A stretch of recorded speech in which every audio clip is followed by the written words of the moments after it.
Hello guys, welcome to our YouTube channel. मैं हूं आमिर खान वटू और हम कर रहे थे माइक्रो इकोनॉमिक्स में हमने law of diminishing marginal utility and law of equi marginal utility के अंडर कंज्यूमर इक्विलिब्रियम को स्टडी किया कि किस तरह से कंज्यूमर अपने लेवल ऑफ वेल बीइंग को मैक्सिमम करता है।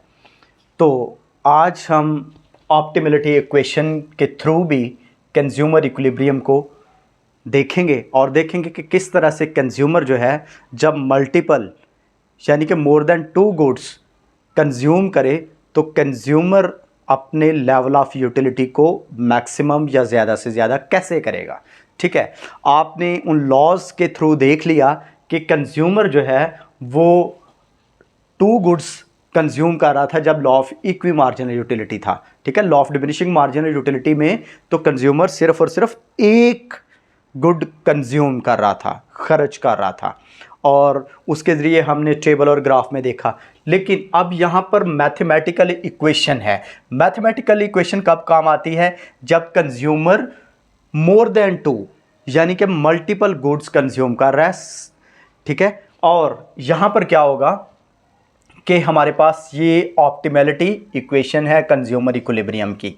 ठीक है, अब यहाँ पर देखें कि इस इक्वेशन के अंदर क्या है। इस इक्वेशन के अंदर क्या है? Marginal utility of x good. यहाँ पे जो एक्स है वो किसी गुड को शो कर रहा है, वाई भी यहाँ पे किसी गुड को शो कर रहा है और जेड भी यहाँ पर किसी गुड को शो कर रहा है। देखें, हर एक जो गुड है उसकी मार्जिनल यूटिलिटी को उसी गुड की प्राइस पर, ठीक है, सेम गुड की प्राइस पर अगर डिवाइड कर दें तो जो रेशो हमारे पास आएगी, ये तमाम रेशोज़ अगर इक्वल हों तो फिर क्या है कि कंज्यूमर को इक्विलिब्रियम अटेन हो जाता है, मिल जाता है। और कंज्यूमर को इक्विलिब्रियम मिलने का क्या मतलब है कि कंज्यूमर का यूटिलिटी लेवल मैक्सिमम है, यानी कि उसका लेवल ऑफ सेटिस्फैक्शन या वेल बीइंग हाईएस्ट लेवल पे है।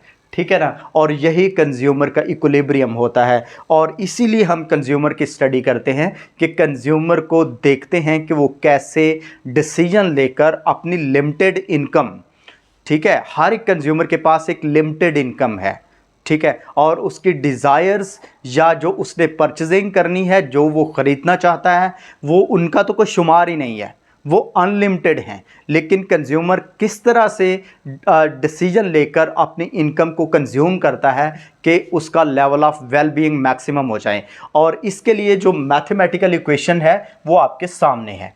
अब देखिए, इसके साथ साथ इस क्वेश्चन के साथ आपको यहाँ पर एक बजट लाइन मिल रहा है जिसको इनकम लाइन भी कहा जाता है, और ये किसका है? कंज्यूमर का। ये कंज्यूमर का बजट लाइन है। अब देखिए, बजट लाइन इक्वेशन में क्या क्या है। आपको यहाँ पर एक इक्वेशन नज़र आ रही है। यहाँ पर क्या है? आय किसको शो कर रही है? इनकम को। इसके जो इक्वल क्या है? X multiply by P x. ठीक है ना, यहाँ पर आपको ये जो पॉइंट है ये मल्टीप्लाई का साइन है। ठीक है, ये एक्स है और ये क्या है? पी एक्स क्या है? Price of x good. कोई गुड है, मान लीजिए कि कोई एक्स गुड है, यानी कि एप्पल है, बनाना है, चॉकलेट है, कार है, शर्ट है, ट्राउज़र्स है, एनीथिंग जो भी आप रख लें। ठीक है, यहाँ पर कोई वाई गुड है जो कंज्यूमर खरीदा है।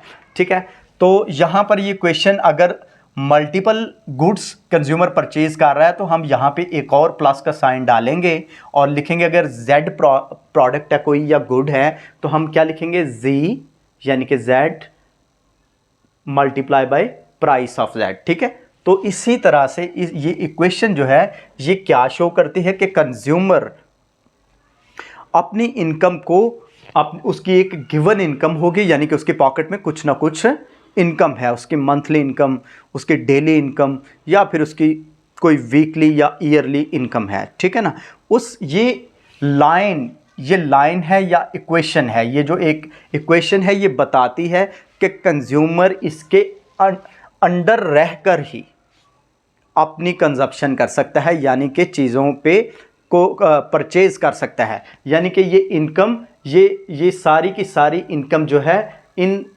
अगर 2 गुड्स खरीद रहा है तो इन पे लग जाएगी इस इक्वेशन के जरिए, इससे बाहर वो नहीं जा सकता, इसीलिए इसको बजट लाइन कहते हैं। ये वर्क कैसे करती है यही तो हमने देखना है। ठीक है ना, अब देखिए कि मान लीजिए कि जो आय है वो इनकम है, ये क्या है $10 है, ठीक है। और प्राइस ऑफ एक्स जो है वो एक्स गुड की प्राइस जो है वो $2 है और वाई की क्या है $1 है। अब देखिए कि अगर आप इसको पुट कर लें कि इनकम जो है वो अगर $10 है, तो आप देख लीजिए हमने एक्स को देख लिया कि एक्स के अगर इसके $2 प्राइस है एक्स गुड की, ठीक है ना। हमने दो गुड्स यहाँ पे ली हैं, ज़्यादा नहीं ली ताकि क्वेश्चन कॉम्प्लिकेटेड या कम्प्लेक्स ना हो, ज़्यादा पेचीदा ना हो। हमने ये देखिए कि अब देखिए कि अगर मान लीजिए कि एक्स की प्राइस 2 है और y की $1 है, तो अब ये देखिए यहाँ पर ये जो x है पहला है ना, ये क्वेश्चन के अंदर ये क्वांटिटी को शो कर रहा है यूनिट्स को, कि x के कितने यूनिट्स परचेज हो सकते हैं और y के कितने हो सकते हैं इस 10 रुपीज़ के अंदर अंदर। यहाँ पर क्या है, यहाँ पर आप देखते हैं कि बजट लाइन है जो I is equal to X multiply by price of X plus y multiply by price of y। अब ये देखिए कि अगर यहाँ पर इस इक्वेशन के अंदर हम x की एक यूनिट को परचेज करते हैं तो x की प्राइस क्या है $2, तो यहाँ पर क्या बनेगा कि $2 किस पे स्पेंड हो गए, x गुड पे, और कितने बचे हमारे पास 8, और अगर y गुड की प्राइस $1 है तो कितने यूनिट्स उसके परचेज हो सकते हैं 8, तो टोटल ये क्या है 10 हो जाएगी। तो यहाँ पर देखिए कि अगर x के 2 यूनिट्स हम परचेज करते हैं तो इसकी $2 प्राइस है तो $4 इस पे स्पेंड हो गए, और कितने बच गए हमारे पास 6, और 6 में हम कितने यूनिट्स परचेज कर सकते हैं y के 6 यूनिट्स ही, क्यों, क्योंकि y गुड की प्राइस क्या है $1 है, ठीक है। इसी तरह ये सिचुएशंस हैं, इतनी इक्वेशंस आपके पास नजर आ रही हैं, मैंने कितनी बनाई है 1 2 3 4 5, ये 5 इक्वेशंस क्या बताती हैं कि कंज्यूमर जो है वो बजट के अंदर रहते हुए, जो उसके पास लिमिटेड इनकम है $10 की, उसके अंदर रहते ही वो क्या कर सकता है कि एक्स और वाई गुड को परचेज कर सकता है, चाहे एक्स गुड जो है वो कोई एप्पल है, वाई गुड बनाना है या कुछ भी है, ठीक है। तो या तो वो सारी की सारी जो उसकी इनकम है वो किस पे एलोकेट कर सकता है, किस पे लगा सकता है, एक्स को खरीदने में, या फिर वो वाई को खरीदने में, या फिर उनके पेयर खरीदेगा, ठीक है। लेकिन ये एक बाउंड्री देती है, इनकम लाइन या बजट लाइन कंज्यूमर की एक बाउंड्री लाइन है कि जिसके अंदर अंदर रहते हुए वो एक्स और वाई की परचेजिंग कर सकता है। अब ये देखिए कि हमारे पास ऑप्टिमैलिटी इक्वेशन क्या है, जिसके अंदर हम देखेंगे कि कंज्यूमर कैसे अपना लेवल ऑफ यूटिलिटी मैक्सिमम करता है। अब देखिए कि इस इक्वेशन में ये हमारे पास एक रेशियो है, ठीक है ना, MU x marginal utility of x good and divided by price of x good. अब ये देखिए कि मान लीजिए कि हम इस इक्वेशन को लेते हैं फर्स्ट को, तो फर्स्ट में ये देखिए कि x के कितने यूनिट्स हैं 1 यूनिट, ठीक है। अगर 1 यूनिट है तो इसकी मार्जिनल यूटिलिटी फर्स्ट यूनिट की क्या है 20, ठीक है ना। तो आप ये देखिए 20 लगा दिया, अब इसकी प्राइस क्या है 2, और यहां पर देखिए कि 8 है तो 8 यूनिट तो y के यहाँ पे खरीदे नहीं जा रहे, क्योंकि हमारे पास जो हमने टेबल यहाँ पे मार्जिनल यूटिलिटीज का दिया है, marginal utility of x good का और y का, इसमें 5 यूनिट तक है, तो ये फर्स्ट इक्वेशन को छोड़ दें।